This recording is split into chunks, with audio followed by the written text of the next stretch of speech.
John, tell me about what the stigma feels like associated with, getting fired from your position. How does that feel on a mental level, and how is that affecting you in the current moment?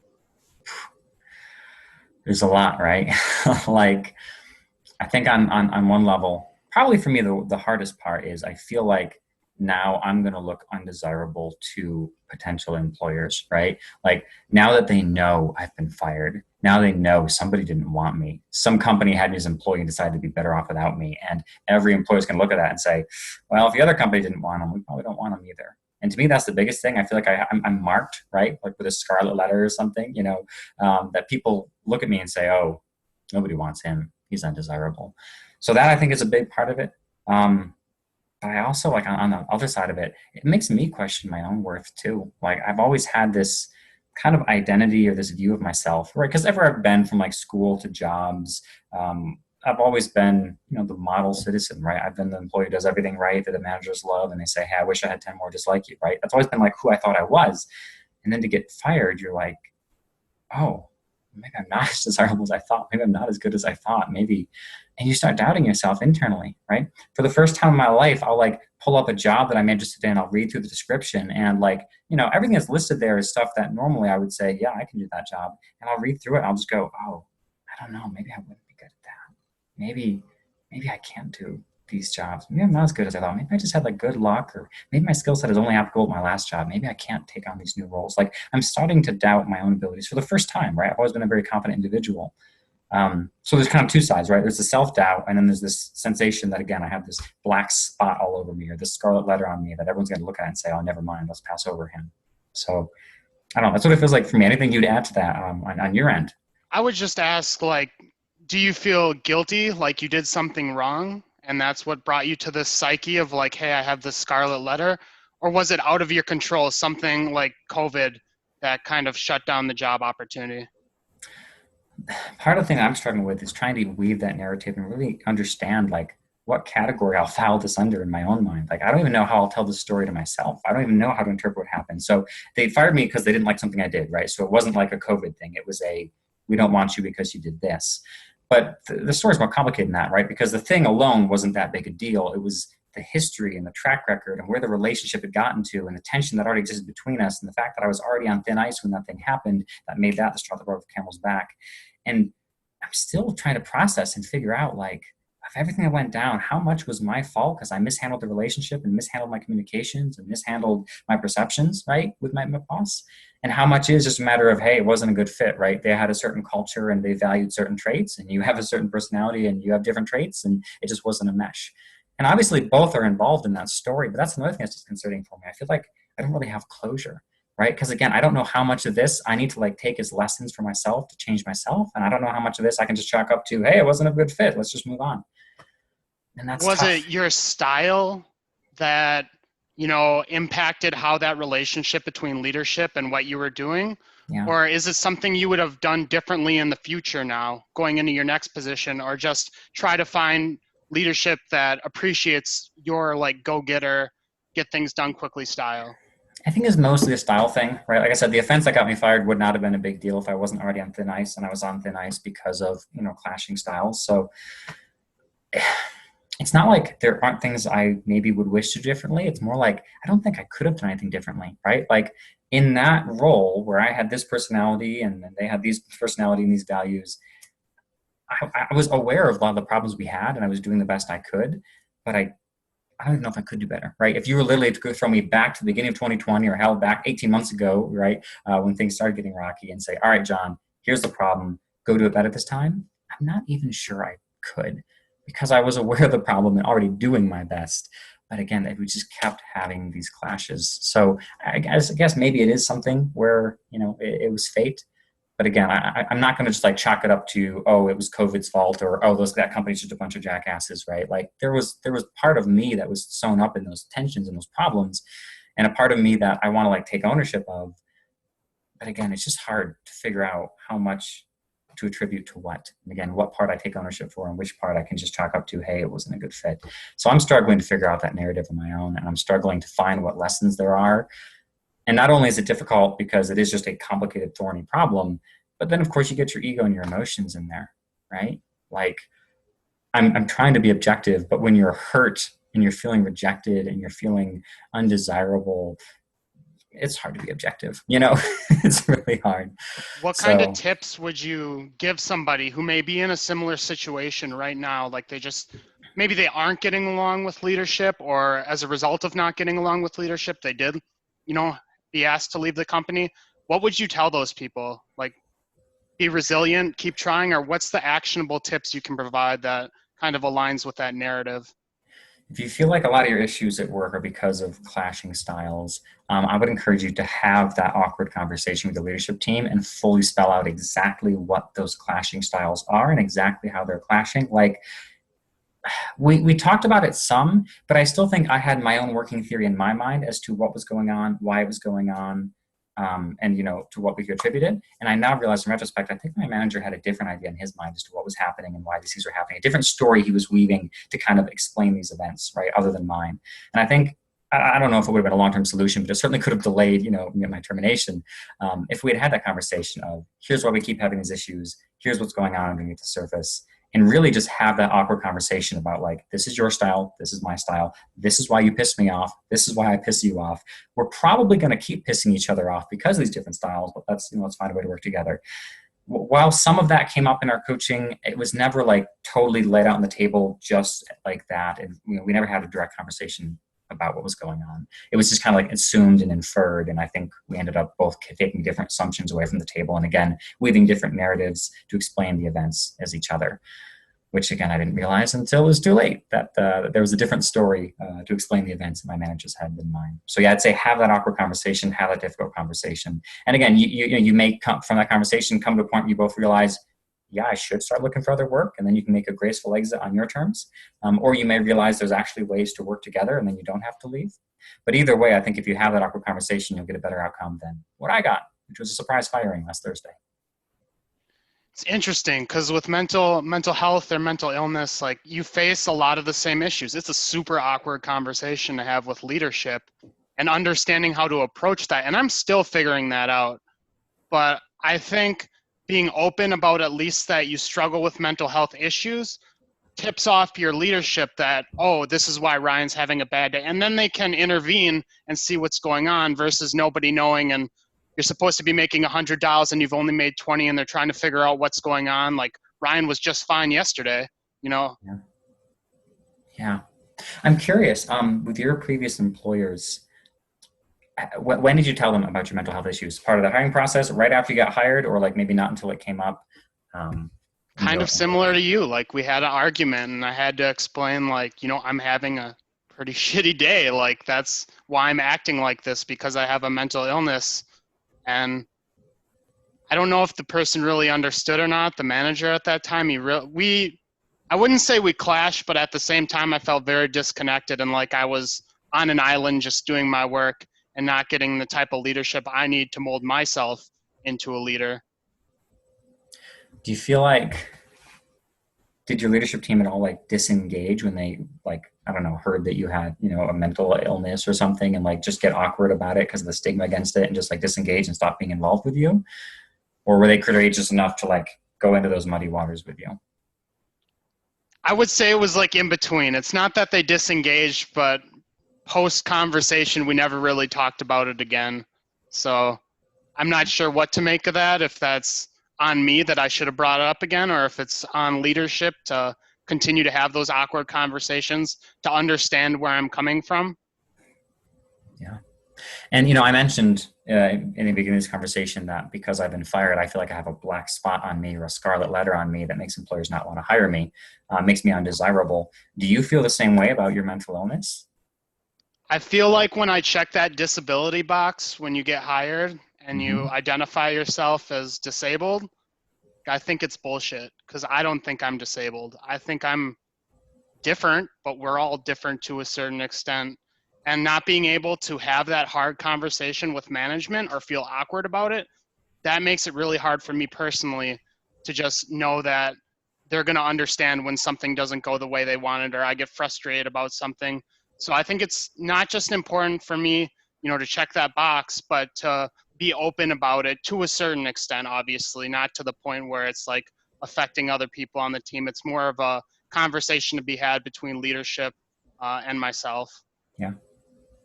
Can you give us examples of like poor ways of leading someone with a mental illness versus really good ways that you've maybe personally experienced in your life as to how leaders have effectively, worked with you versus how they've ineffectively dealt with you?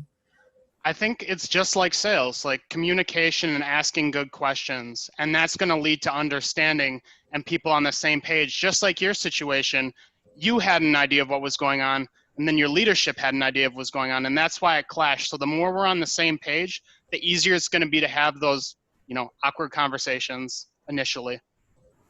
Yeah. So you said in the past it's kind of come up with employers, because, there's been incidents, right? There's been problems and you've had to say, hey, by the way, I have mental illness. And this is why some of this is going on. Have you, or do you intend to in the future bring that up even in the hiring process to make sure you don't get hired by a company who's not, I don't know, prepared, equipped, or willing to work with you on that? Oh, that's a tough question, John. I think it's a little early in the interview process. I know they want to know what they're getting, but what they're getting is what's on my resume, like my results.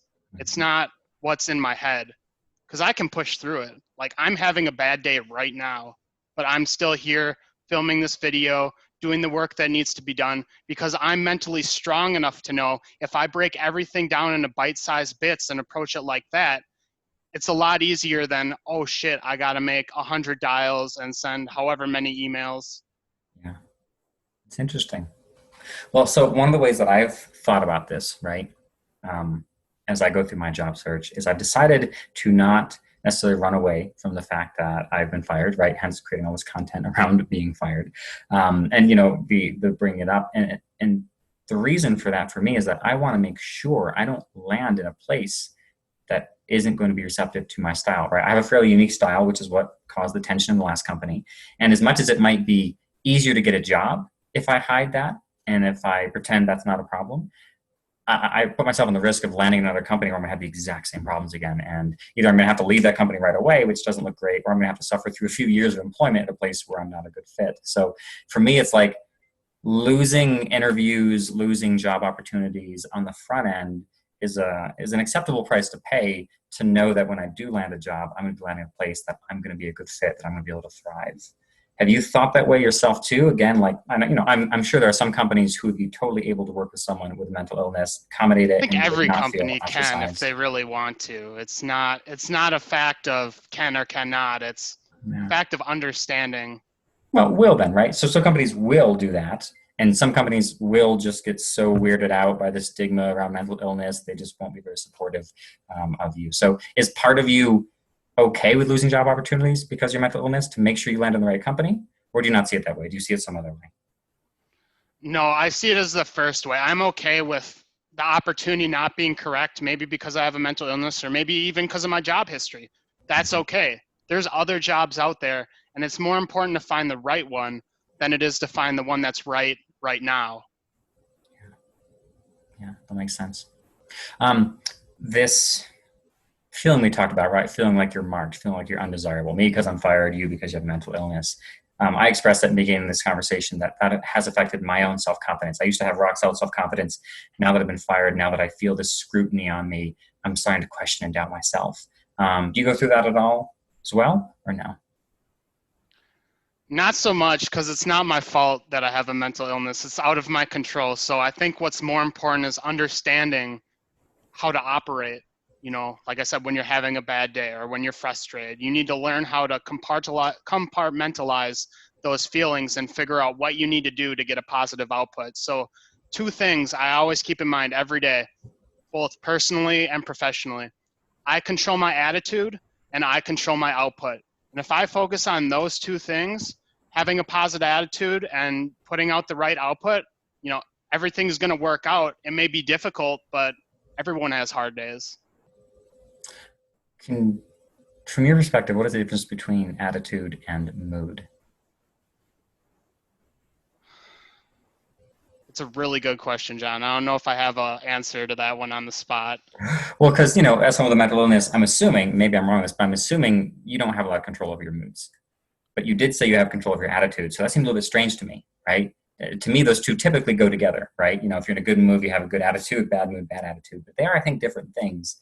Yeah, So I can would you agree control they're your, different. I yeah. don't think you can control moods so much because obviously they swing up and down for everybody. Hmm. We You might wake up and just have a bad day or a really good day.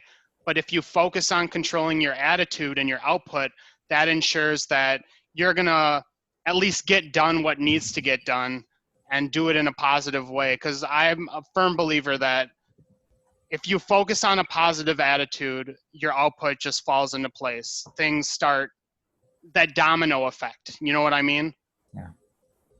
Yeah. Thinking about it myself, right? The best, I'll give a crack at it, explaining the difference. Maybe attitude is the self-talk that you have running through your head, the stories you're telling yourself about your day, Definitely. the Yeah. pattern you're weaving. Where mood is just purely emotion, right? So again, you can control your self-talk, you can't control your attitude, but your mood is kind of out of your hands. Is that at least close?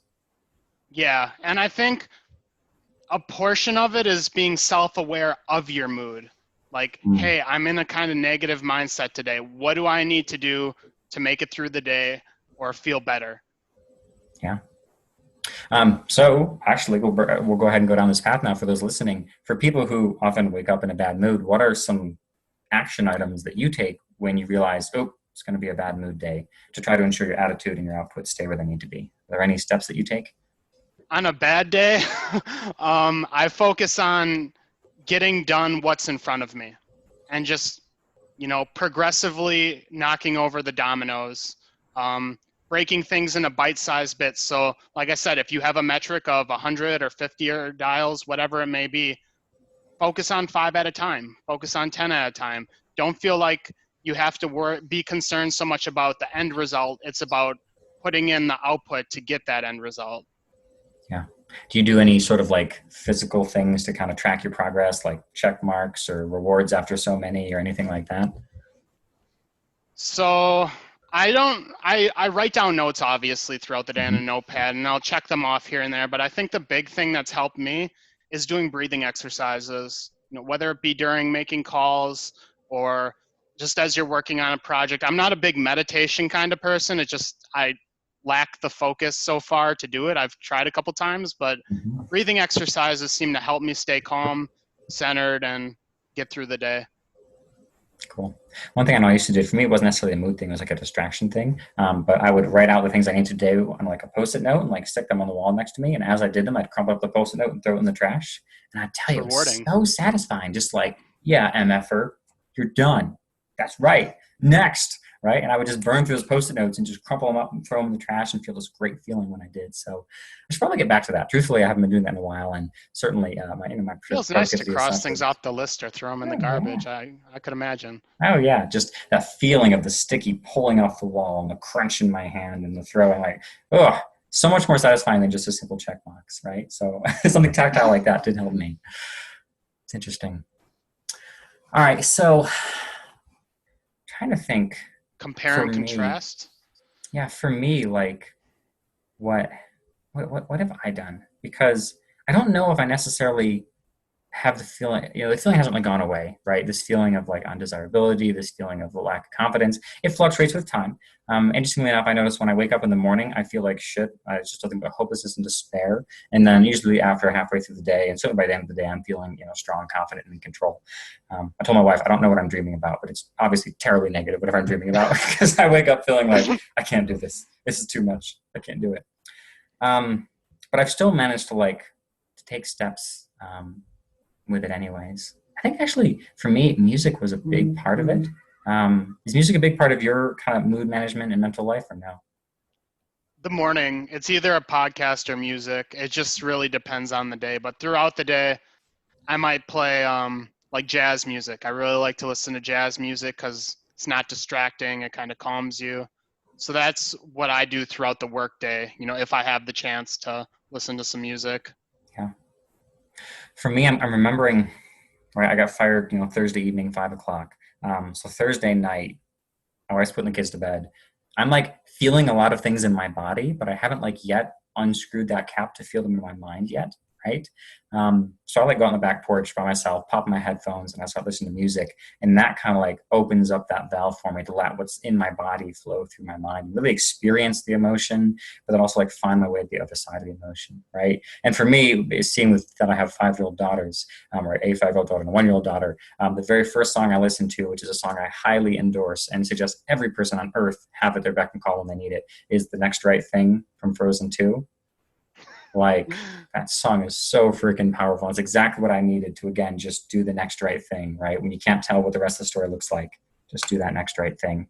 So that was a great song for me. What else did I listen to? Oh, from The Greatest Showman, This Is Me, right? Talk about a song to help you deal with that sense of like, worthlessness and, being marked and undesirable. That song, again, for me, part of what led to my demise was my very unique style that I had. And it really helped me like own my strengths, own my uniqueness, and be proud of my uniqueness. So that song helped. And I think after I listened to a few of those songs, I kind of transitioned into a bit more of the instrumental stuff. So for me, it's like there's a couple composers who are like piano and classic music composers, and I can put their music on, and just my mind disappears into the world of those piano notes. And it really can, especially in a heightened emotional state, it really can separate me from myself, right? And I can just be immersed in the music. And I think that gave me some of the needed distance, right? Because sometimes when you're in something, there's really nothing you can do to feel better. It's just you need that distance. And, on Sunday, I went hiking in the mountains and created that distance physically, where it's hard to think about your work when you're in the mountains. But even like when I was on my back porch, I was able to create that psychological distance just by immersing myself in that piano music. Any of this sound familiar to you? Is this anybody of your style, your mental life, or no? I'm a very physical person. Okay. Like walking or skateboarding when I'm like, obviously being 31, it's not the easiest thing to do anymore, but I think being around other people helps a lot too. Like I'll do walks with my father pretty much Mm-hmm. every evening, and it's just a great way to recap the day, hear about his day, and kind of distract yourself Yeah. from everything in the present until you have to, attack it again the next day or later in the evening. Yeah, absolutely. So when you were in your last job search, because I think you got laid off due to COVID back in March, um, how did you handle I guess how did you handle your mental illness in the middle of a job search? I imagine being without a job during a pandemic is very anxiety inducing, no? It was weird. Like I wasn't like I was more anxious like after the week started to pass and I didn't have a job, but I was able to find something pretty quickly. Okay. Um, I leaned on my network a lot. Like there's a couple people that made intros for me, and I was laid off on Friday and I had 2 interviews the following week. So it just shows how much people care. Even if they don't know me on a personal level on LinkedIn, they just care to try to help me because they know it's a difficult situation. But I don't think my anxiety got terribly bad.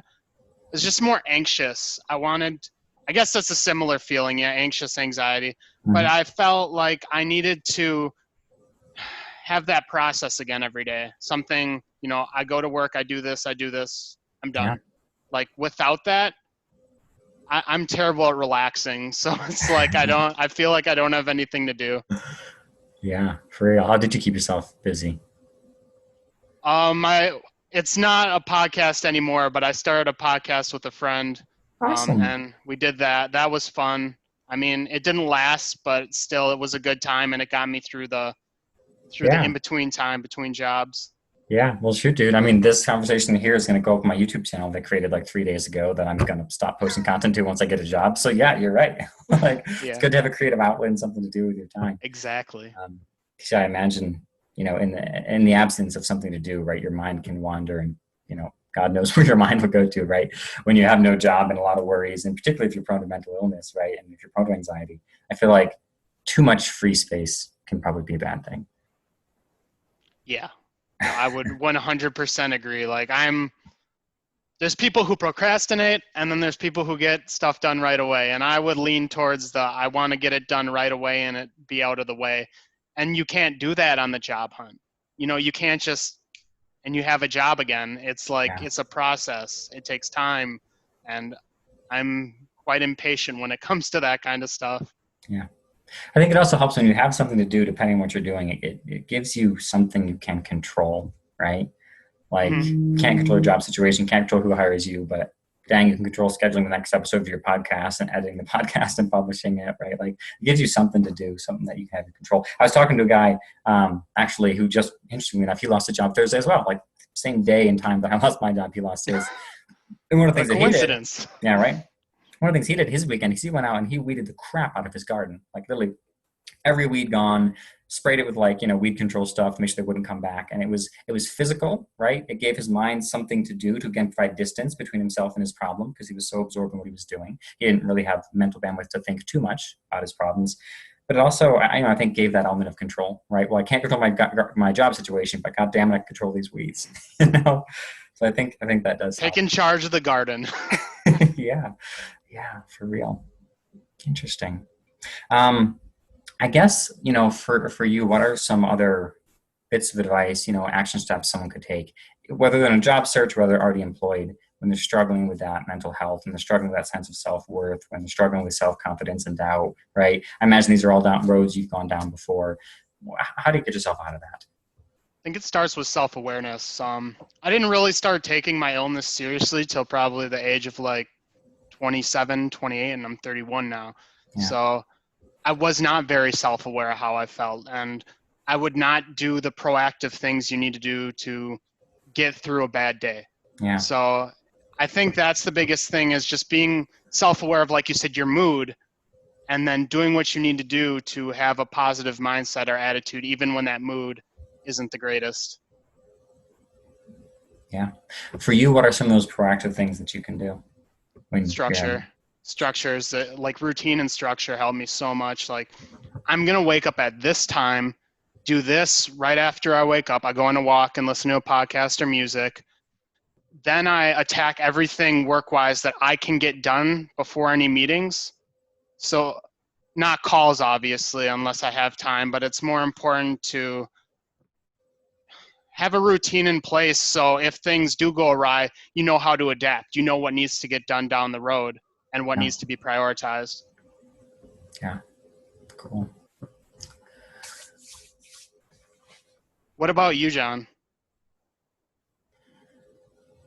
What's interesting is that, through no merit of my own, through some combination of biology, genetics, and my parents' upbringing, I've never really struggled with mental health, right? I've always been able to keep a pretty even keel, pretty positive mindset. The storms of this world don't really affect me too much. So when they do come my way, it's interesting. I'm always a little bit confused, a little unsure what to do. But I also think that, I am able to bounce back probably quicker than other people do. Because, like I said, that first evening, right, I get hit with, you're fired. So immediately I have anxiety and worry about the future and what does the future hold financially, right? How long will my savings account last? I'm worried about, will I be able to find a job again? Because, again, people are going to know I'm fired, and now I'm going to be undesirable. I got this self-confidence thing of, oh God, maybe I'm not as good a person as I thought I was. Maybe I am actually unhireable or undesirable, right? And all these things are going on. And again, I don't really know what to do with these feelings. I'm not used to them. So for the first few hours, I just kind of went through the evening. We had some family obligations. We had dinner. And again, I was feeling it through my body, but I was kind of keeping the trap door to my mind closed for the time being. And then the music was a huge part of it. Like, I can't tell you how physical music can be when you're in an emotional state, how much my body was involved in listening to that music. And again, highly recommend those songs. And I think by the time I was done listening to that music, I had definitely come to a better place where I had accepted I'm different and unique, but that's okay. It was just not a fit. I still have a lot to bring, right? A lot to offer. I'd accepted that the next part of my life is going to be a bit rocky, but you know what? I've seen a lot of people who had rockier patches than this and made it through, and I'm confident I can make it through it, right? And I think the other thing for me is that I was able to find meaning in my pain. So I realized during that music session that this is going to be a painful journey, right? It was painful in the moment and continue to be painful for a while. And I had the choice to either just experience that pain on my own and just let it go to nothing, or to choose to use my experience, my pain, my suffering as a way to reach out to other people and share with other people, right? This conversation here is birthed out of that need to take meaning out of my suffering, because I realized I was not the only one who had been fired. I was not the only one who was scared for their financial future. I was not the only one doubting their own self-worth and self-confidence. And a lot of people don't talk about this, right? So many people have these things happen to them and they just keep it hush hush, and I tell as few people as possible because they just can't handle that shame. And I realized how much better people's life would be if they're willing to open up and be honest about their failures and their humiliations and share that shame with the world, right? Shame grows in darkness and it shrivels in light and it completely gets annihilated in the presence of love. And you need to be able to open that up and share it. But a lot of people feel like they can't. So I said, all right, I'm going to lead by example. I'm going to be that person to step forward, open up, share my humiliation, my shame, my dark secret, and show people that it's safe to do so. So that when they experience something like that in their life, they'll feel like they have permission to do the same, which is ultimately the best way to deal with this. So I think once I put that lens on it and realized my suffering had purpose and meaning and I could help other people through my trials and problems, it became a lot more bearable. And I started coming up with strategies as to how to get the word out, right? And again, this conversation here is part of what hatched in my mind that day. So I guess music was a big part of it. And then finding meaning in my suffering was a big part of it as well. And then just talking to people, right? I woke up the next morning after having this great, evening music session where I felt on top of the world, and I felt just as shitty as I did when I first found out. Like I woke up that morning and again, I was like, whoa, what did I dream about? Because that confidence from last night is gone. But that day I probably spoke to at least 3 or 4 people for 30 to 60 minutes apiece, family members, colleagues, etc., and just kind of talked through it. And I think part of the reason I was able to, get from this pain debilitating me to this pain not getting in my way so quickly, I think a big part of it was because of those conversations I had with people. And honestly, I think because of that video I made to LinkedIn, right? So I made a video on LinkedIn and I said, hey guys, I just got fired and this is what it feels like. And this is what I'm going through right now, right? And I literally took that video Thursday night. So I took that video like before I'd had that music session. I took this video when I was at my most emotional and I just was very open and raw. And I posted that Friday morning, and so many people started sharing their stories of, yeah, I've been fired too, or hey, I just got fired last week, or all these things. I think it really helped me see that I'd be okay, right? There's a good ending to this story. But it also helped me see that, being fired doesn't somehow make you undesirable. A lot of the people who commented and shared about being fired are people who I respect and I know are incredible individuals and incredible professionals and a huge asset to where they're working now. And just realizing I wasn't alone and realizing my shame wasn't only experienced by me, that people I respected had gone through the same thing too, I think helped as well. So I guess my advice is share it, right? Publicly if you can, or at least privately with friends and family, but share it with as many people as you can and talk with as many people as you can to work through it. Try to find meaning in it somehow, right? If you can find some kind of meaning in this, whether it's my meaning, which was to help other people, or maybe a meaning of hey, because I got fired, now the door is open for a better job, right? Maybe that's your meaning, but find some kind of meaning in your suffering. And then, find whatever it is that you need to process those emotions. Some people process those emotions through exercise, through meditation. I process those emotions through music. But whatever your thing is, you got to find a way to let this tension that's in your body make its way out through your brain and your mind and your thoughts. Yeah, I'd agree 100%. Bottling just does not work for, I think, anyone, because it's going to catch up with you at some point. Yeah. And, just when you bottle it, sometimes you think you've succeeded. You're like, okay, good. I got the emotions in check. They're not affecting me, but they really are. Even if not affecting you and making you burst out in anger or break down in tears, you are less effective. You do less, you succeed less, you do less quality work. You just are less effective in everything you do when you have those bottled up emotions holding you back. Once you work through them, suddenly, the lid is off and you can do so much more.